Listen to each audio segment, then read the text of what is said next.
Okay, can I adopt the religious name for what I'm called by this inner voice to do? Sacrifice rather than murder.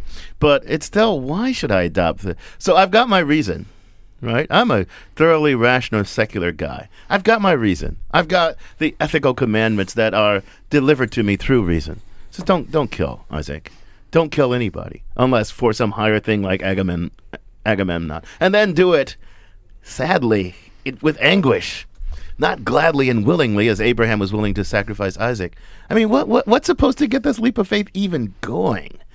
Right? What's supposed to make you believe that? It's all about your individual relationship to God. So I taught a course on Kierkegaard with a colleague of mine at Stanford, Ken Taylor. Oh, there you are, right there. And he made the excellent point in lecturing on Kierkegaard that this leap of faith symbolizes for us the thought that we are something more than all of the particular things that we might be attached to in the world, including even the most important demands of ethics and rationality on us. We are something more than that. And why are we something more than that? Because we are creatures of God and called by God to be in an individual relationship with Him. And this has to do with the thing you were talking about. Now we're getting to the thing you were talking about, the alienation, right? Because Kierkegaard has another fine book, The Sickness Unto Death. The name of that sickness unto death is despair, and he thinks despair is everywhere. It's like the condition of human beings who have not made this leap of faith. Every single human being who has not made this leap of faith has some version of despair. Explain that to us. Well, despair is the condition of not being in faith, of being hopeless about your position in the world and about the value of your life. And he thinks that despair is in fact sin, because what God demands of us is to have faith that He will order things in a good way for us. And if we don't have that faith, then we're defying God and God's command for us to take... John. Boy, that is complicated and weird. I'd say if you understand despair, spend a winter in Denmark. I mean, look... I would like to understand this at least in the sense of relating it to larger currents. Now Kierkegaard got in trouble with the Lutheran Church in Denmark, I believe, but it wasn't because he wasn't Protestant enough. He's kind of the super Protestant. That's right. I have two friends who are both philosophers of religion, a married couple, and I remember years ago when I knew them well, he used to come up with rationales for the Trinity, how you could understand the Trinity so it made sense. And her response always was, that's got to be wrong because it doesn't make sense. You have to accept it on faith. So those are kind of two poles, and I think that she was the more Protestant of the two. Is that right? Is this whole Kierkegaardian thing that it's an individual understanding and you'll never get it straight because it's intrinsically mysterious? Is that all wrapped up in being a Protestant? Maybe it is wrapped up in being a Protestant. But anyway, I think the Protestant-Catholic divide doesn't really separate your two friends. It's more the Hegel-Kierkegaard divide. It's the Hegel-Kierkegaard divide. Yeah. It's whether you think that a reason can be given that makes ultimate sense of the religious symbol. And what your second friend, let's call her Marilyn, what your second friend was saying is like what I was saying about the person in love. She was saying, look, you're supposed to be committed to the religious symbol in a way that goes beyond this rationalization that you're coming up with. And if you just stick to that rationalization, you're admitting that your commitment stops there and isn't a thing that goes beyond any mere little reason that you would come up with. But why couldn't the same framework be applied in what I would think would be a bad way towards things like patriotism? My country, right or wrong. I don't really understand why America is better than other countries, but it's part of being an American to accept that on faith. Is that kind of thinking really any different than Kierkegaard is recommending with respect to the religion he happened to grow up in? I think it's structurally quite similar, and he does too, I think. So when he talks about the Abraham case, he thinks that what's most characteristic of it is that you're taking a huge risk to bet that this is the demand of God and not some schizophrenic voice or some thought insertion or some immoral desire of your own. And that's a huge risk that you're taking. And the question is whether you're actually in the God relationship or not. And that's partly why that book is called Fear and Trembling, because you take this risk with fear and trembling. 1-800-525-9917. That's 1-800-525-9917. And we've got John from St. Carlos on the line. Welcome to Philosophy Talk, John. Hey, how are you? What's your comment or question?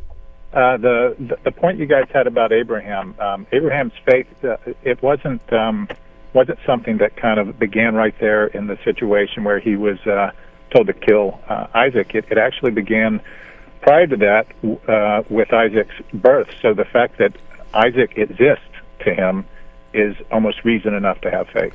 Well, it is. Thanks, John. It is.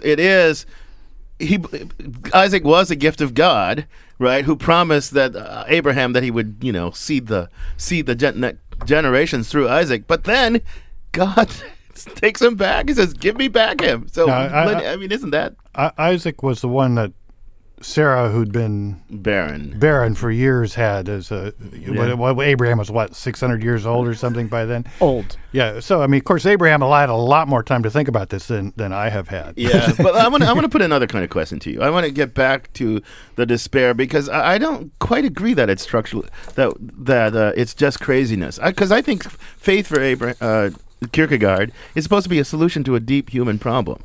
This problem of the self and who am I and what am I, right? I look at the world. The world offers me up stuff. It offers me up glory and riches and all that sort of stuff. But then I have all these desires that go beyond what the world offers up. And what do? I give up my desires? Nah. I hold on to them. But the world doesn't offer. I hold on to desires that the world won't satisfy. And then what am I? I'm sad. I'm dissatisfied. I'm alienated from the world.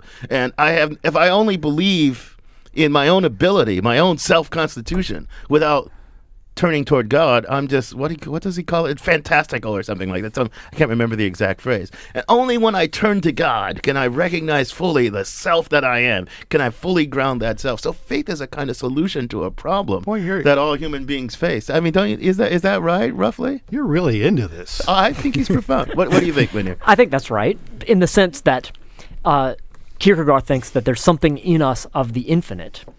But we're also, of course, finite, limited creatures. And because there's something in us of the infinite, our desires are always going to outstrip what we ourselves can accomplish in the world. And if we don't fall back on God and rely on his help, then we'll always be doomed to be in this position of frustration that you described. This is what people think of Kierkegaard as an existentialist, and I guess rightly, but you think, how can he be an existentialist? Aren't most existentialists atheists? But there's some kind of commonality between people like Sartre and Nietzsche and Kierkegaard. Do you think that's right? So my favorite story about existentialism is that there are three kinds of existentialists. The ones who were dead before there was any such word, and Kierkegaard's one of those. The ones who denied that they were existentialists and had that confirmed by Sartre, and then the third class includes Sartre. But in spite of that funny classification, there is a kind of family resemblance between Kierkegaard and these other existentialists. Maybe you should think of it this way, that he puts all this weight on the anxiety that we have about finding a justified individual place in the world for ourselves. And he thinks that somehow these characteristic emotional attitudes like anxiety or dread or despair or faith are going to help us see our way to the right resolution of that problem. Right. It's by working through this. Is this right? I'm not quite sure. But it's only by working through these kind of layers of despair. Because he thinks despair comes in many different forms. But it's only by working through these layers of despair that you'll get to this point where you can make this leap of faith. Well, he thinks that people who haven't ever figured out what it is to be in despair are basically shallow people and haven't really confronted the problem. And in that sense, you need despair to take the next step. But it is required for you not to be in despair, and you should not confuse your despair with any kind of virtue. It's sin, Ken. So here's email. It's a little bit of a digression, but it's a serious email, so I think we ought to hear it. John in Berkeley says, sometimes Kierkegaard seems, as in the argument of philosophical fragments, to be a serious exponent of Hegelian dialectic.